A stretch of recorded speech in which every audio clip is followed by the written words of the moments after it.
Hello and welcome. I'm Thomas Porteous and you're watching NewsX World. And welcome to our coverage on Canada's upcoming election. As the maple leaves begin to unfold, so does the promise of a new chapter in Canada's democratic story. On April the 28th, millions of Canadians will cast their ballots in an election that has captured the country's attention, a defining contest between two sharply contrasting visions for Canada's future. In a dramatic turnaround, Liberal leader Mark Carney, appointed to replace Justin Trudeau in March, is facing off against Conservative leader Pierre Poilievre. Poilievre, once leading the polls by 25 points, has seen his advantage slip after Carney called for an election buoyed by the tensions with the US and a new Liberal vision for the country's future. Carney's tough stance on US President Donald Trump and the rising costs of living are key issues for voters, particularly the youth. A recent poll shows Poilievre's Conservatives leading among voters aged 18 to 34, but overall the race remains tight. This election could mark a historic shift or a stunning comeback for the Liberals.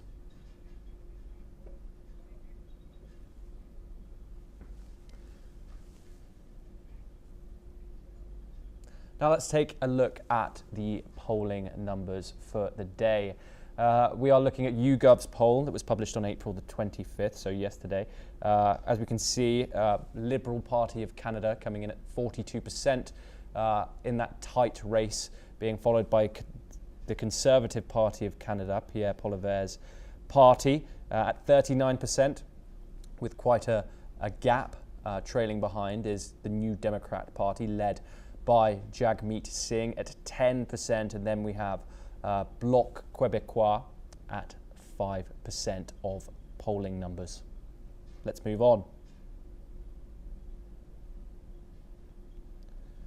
Once again, we have a look at this poll, the CBC, published on April the 25th, with the Liberal Party of Canada once again coming in at the top with 42.3% of the vote, then shortly followed by the Conservative Party with 38.6%, a very tight race. This is very much a two-horse race, with the New Democratic Party coming in at 8.6%, the Jagmeet Singh-led party.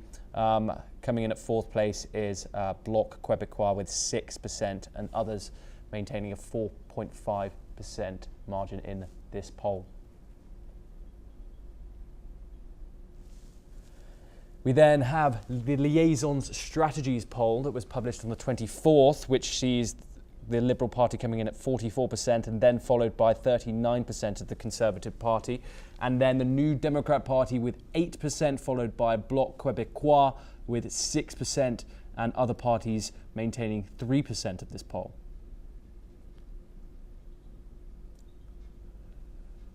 We now move on to the Main Street Research poll, which was published on April the 24th, with once again the two-horse race of the Liberal Party obtaining 43% of this poll and Conservative Party maintaining 41%.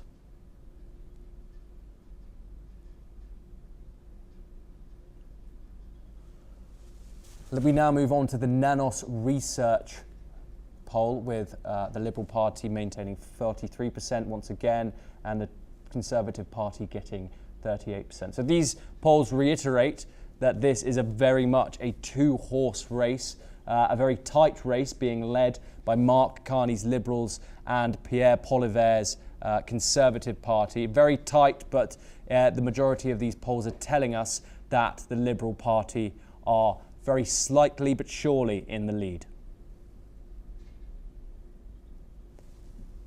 Once again, another poll, the Poilievre Strategic Insights, published on the April the 24th, with the Liberal Party of Canada on 41%, Conservative Party on Canada on 38%, and Jagmeet Singh's New Democrat Party with 10%.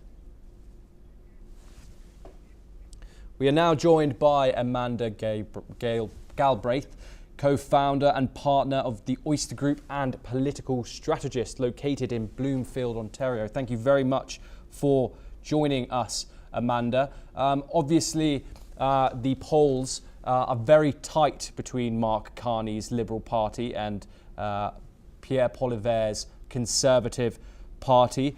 What are your views on that? Do you see that changing anytime soon? And what are your views on the way each of the two main candidates are fighting in their key states? Yeah, it's been an interesting election campaign here. If we had about 3 or 4 months ago, the Conservative were polling 25 points up from the Liberal Party, right? That was, of course, under a different leader, former Prime Minister Justin Trudeau, who resigned in early January, kicked off a leadership convention. Mark Carney, the current leader, was parachuted in, and then the polls really shifted to be either neck and neck or with a slight lead to the Liberals, depending upon which one you look at, as you summarized very well just before. We are in the dying days of this campaign. There's 3 days left. So there's been tightening in certain nationally, I would say, but if you actually break out regional polls, so looking at our key provinces, including Ontario, Quebec, and British Columbia, the races remain relatively stagnant. So I think we are currently tracking potentially for a Liberal victory, is what polls are saying, unless we're missing a big piece of the vote, which happened in the US here. So it is entirely possible. But both campaigns are running, as if they're a couple of points behind, as they should. We're seeing them crisscross the country, doing multiple campaign stops. And I think that is what they should be doing as far as what they were doing to appeal to voters. Pierre Poilievre has broadly been campaigning on issues of affordability. So talking about housing, which Canadians have there's a huge housing crisis here, both in the how they can pay for it and also the availability of homes in this country, talking about cutting taxes.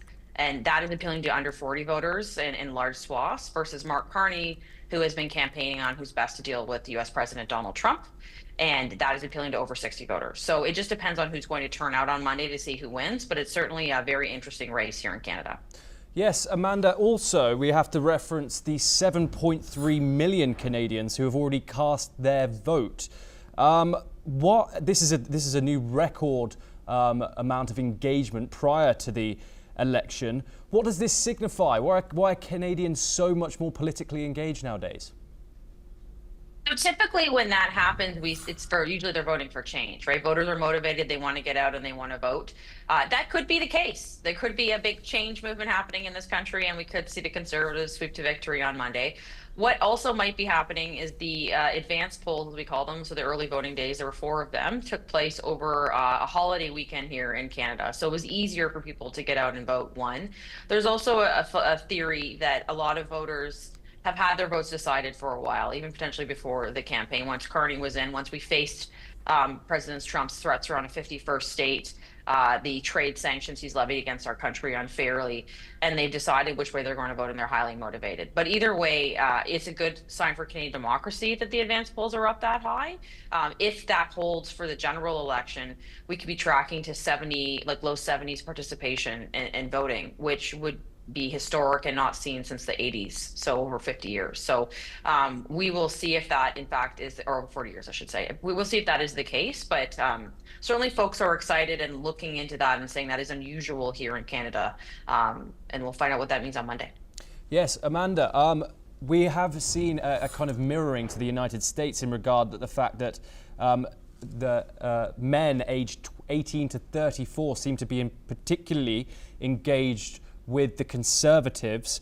How is Pierre Poilievre's emphasis on cost of living issues influencing young voters? And could this democratic shift impact the overall election outcome like it did in the United States?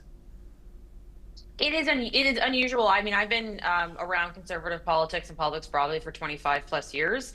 And this is the first time in my life where people younger than me are voting conservative in wide swaths. We have our hockey playoffs NHL playoffs right now, and Toronto Maple Leafs, which is kind of one of the big national teams, had a game, and there was a video in a subway car of a group of young people, like more men than women, but both, chanting "We want Poilievre" in the like streetcar, like chanting and stomping their feet and stuff, and it's jubilation, not in anger.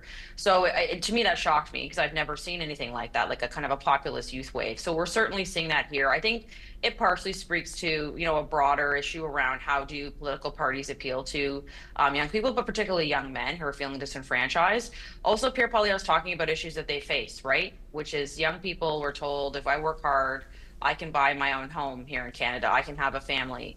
and they can't afford to buy a home. Homes here are costing an average in the GTA, in the Toronto area, for example, a starter home's over $1 million. That's unreachable for most young people now. And that's a new thing for our country in the last 10 years. So people are angry and frustrated.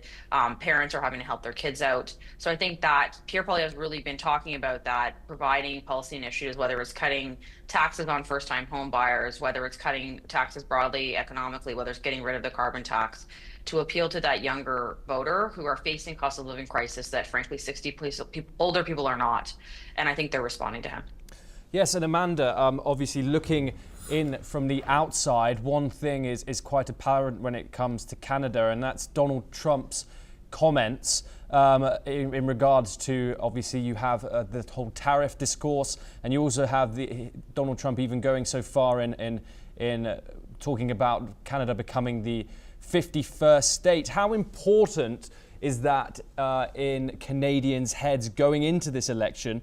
And obviously, Mark Carney has been has had a very harsh stance on this. How effective has that been? It is a huge X factor in this campaign. I think the biggest one. You know, I've been sort of broadly saying that Pierre Poilievre hasn't been campaigning against Mark Carney so much as he's been forced to campaign against the U.S. president, which is incredibly difficult for any political leader, let alone an opposition party leader who doesn't have the trappings of government. I mean, on this campaign trail, it's been a 36-day campaign. You know, 8, 9 of those days, Mark Carney's taken days off of the campaign trail to act as prime minister, which has been appealing to a lot of Canadians who are worried and scared, you know, particularly as the U.S. president makes noises about taking us over.